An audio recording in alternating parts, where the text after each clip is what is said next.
semble qu'Emmanuel Macron n'ait pas forcément retenu la leçon quand il a nommé Thierry Breton, parce que vous l'avez dit précédemment, on a un homme qui est PDG d'une entreprise, qui a reçu des subventions de l'Union européenne, qui a des contrats avec l'Union européenne. On a un homme qui est dans les conseils de surveillance de grandes entreprises comme AXA, comme Carrefour.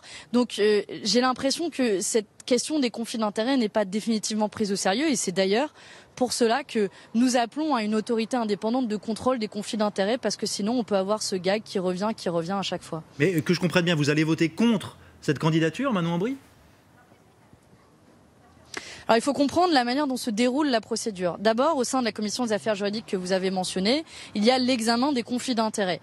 Et nous allons faire notre travail de député européen de manière aussi scrupuleuse que nous l'avons fait pour Sylvie Goulard ou pour d'autres commissaires européens. Nous allons interroger Thierry Breton sur ses liens avec l'entreprise Atos notamment, et les subventions européennes qui sont versées à cette entreprise.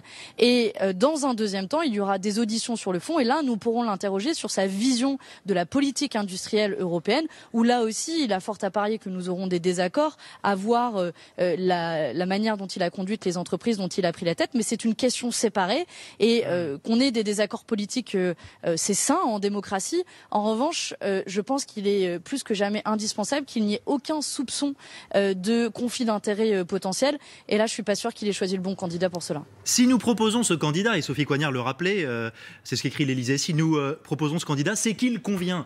En fait, aux yeux d'Emmanuel Macron, ça a l'air à peu près réglé, cette histoire. Vous le vivez comme une forme de provocation, après ce qui s'est passé avec Sylvie Goulard ?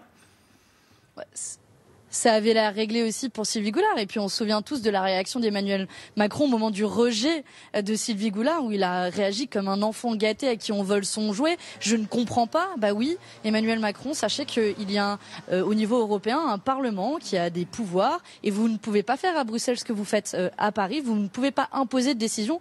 Donc laissez les parlementaires faire leur travail.